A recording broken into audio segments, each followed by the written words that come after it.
शालेय परिपाठासाठी उपयुक्त बोधकथा क्रमांक 19.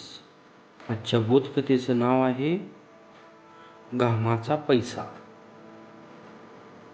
एका शेठजीचा मुलगा अज्जू खूप आळशी होता. घरात गडगंज संपत्ती आणि एकुलता एक म्हणून लाड. काम त्याला कधी करावे लागलेच नाही. असे करत करत तो 21 वर्षाचा झाला. शेठजींना लागली काळजी. साठवलेला पैसा किती दिवस पुरेल? दुसऱ्याच दिवशी त्यांनी मुलाला बोलावले आणि बाहेर पडायला सांगितले. पैसा कमवून आणलं तर जेवायला मिळेल ही अट ठेवली. अज्जूला काहीच कळलं. त्याने बहिणीकडून 1 रुपया मागितला आणि तो आपल्या वडिलांना जाऊन गेला. पण तो त्यांनी विहिरीत फेकला. दुसऱ्या दिवशी पुन्हा हीच अट ठेवली.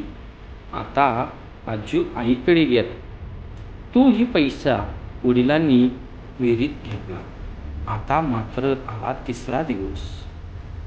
अज्जू दिवसभर काम शोधत फिरला, पण काम काही मिळेना. हताश होऊन गेला. काहीच सुचेना. पोटात लागले कावळे खोकलायला.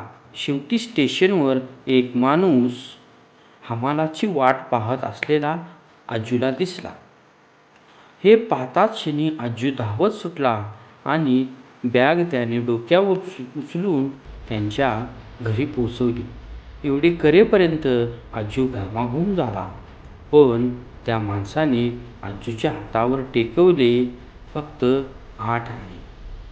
शेठजीच्या हातावर 8 आणे ठेवताच त्यांनी ते विहिरीत फेकले. वडिलांच्या या कृतीने अज्जू मात्र संतापला आणि म्हणाला, बाबा, तुम्हाला जाणीव नाही की ते 8 आणे मिळवायला मला किती वणवण करावी लागली. शेठजी हसत हसत म्हणाले, हेच मला हवे होते. आज तुला खऱ्या कष्टाची किंमत कळाली. विद्यार्थी मित्रांनो, या गोष्टीचं तात्पर्य एकच निघतं, स्वकष्टाची कमाई तीच खरी कमाई. जर तुम्हाला माझी ही गोष्ट आवडली असेल तर नक्की माझ्या चॅनलला सबस्क्राईब करा, शेअर करा आणि हो, लाईक करायला विसरू नका.